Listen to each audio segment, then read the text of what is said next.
I've been doing a little reading. I have 30 pages left of To Rise Again at a Decent Hour by Joshua Ferris. This book has been so funny, although the first part is funnier than the second half of the book. Boring at times, I have to say. It seemed much more promising at first, but I still had a lot of fun. 30 pages left. Curious as to how it ends. I recommend this book, I really do. I don't think I've ever laughed so much while reading a book. I don't know why this book was just that funny. Again, only the first half. The first half was funnier than the second half, as I have mentioned. A lot of notes that I took, some quotes that I liked, a lot of notes that I took just to keep up with the story. I put some post-its in here that I never went back to. That's pretty much it. Finishing it tonight. Don't know what I'm gonna read next. I just know this is the fourth book of the month. It's November 18th. Maybe I could get to 7 books. That would be crazy. But anyways, as long as by the end of the year I get to 50 books, good job. Good job. Yeah, I'm gonna come back with thoughts on this. I just finished this book last night.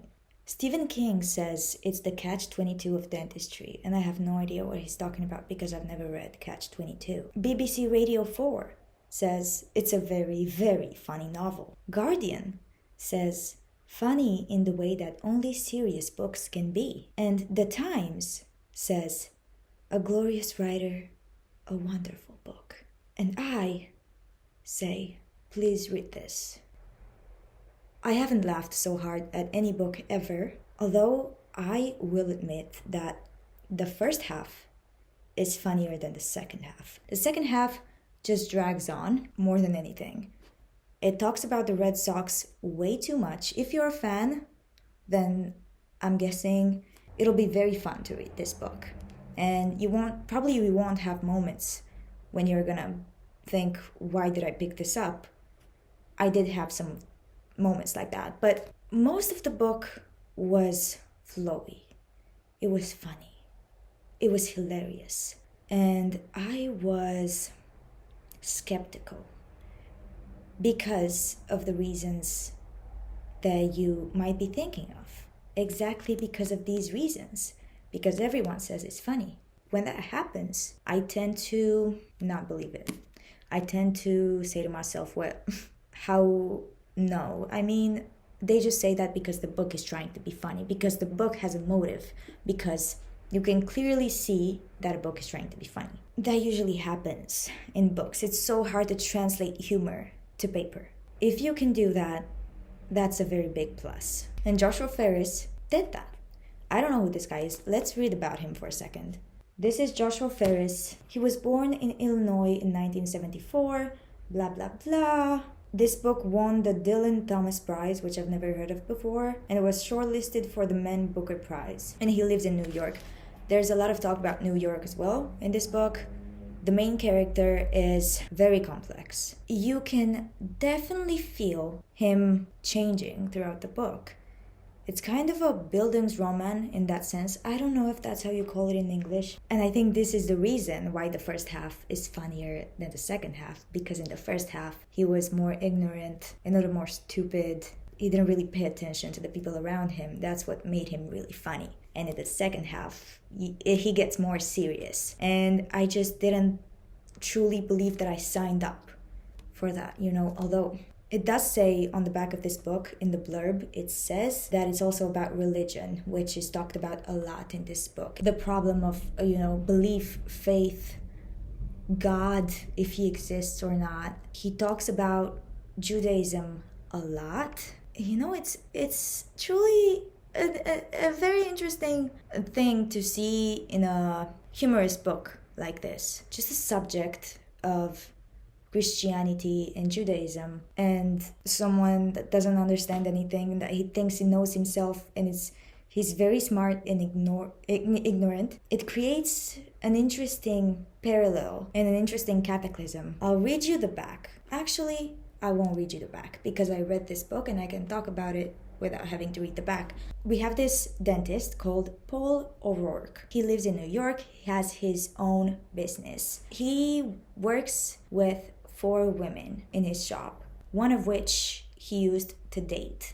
Now, all of these women that he works with are very different. He's their boss, and he has a very different relationship with each of them. But the thing is that also none of them really like him because he's insufferable most of the time. But he's also a very relatable character.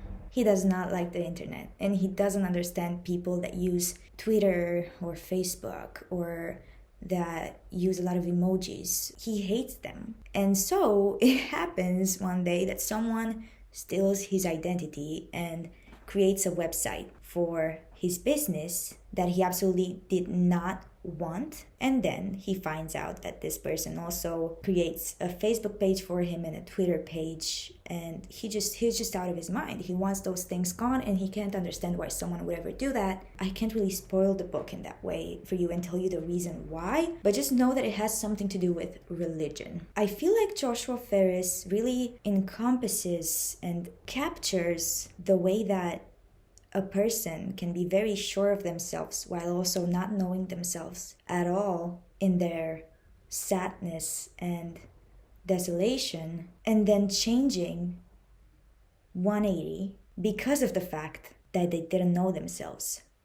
But also, you know what's funny? He did not for a second acknowledge the fact that he changed by the end of the book. It just lets you, the reader, acknowledge it. Which actually, if he would say anything about that, I guess that would actually kind of spoil the whole reason of the Bildungsroman in the end. Now, he's a very lonely character, and he just wants to understand why people think the way they think. Why people do the things they do. For example, there was this one scene where he talks to one of his friends about deleting most of his contacts from his phone. His friend asks him, "Why would you do that?" Paul responds that, "Well, I just don't ever talk to them. I don't see, why I would keep them on my phone. And I don't really care about them at the end of the day. And they don't really care about me." And then what happens is that this friend of his calls him a week after. He answers with, "Who is this?" Because he deleted him from his contacts as well. And I thought that was very funny. Or another scene here, someone asks him, "Why be superstitious at all?"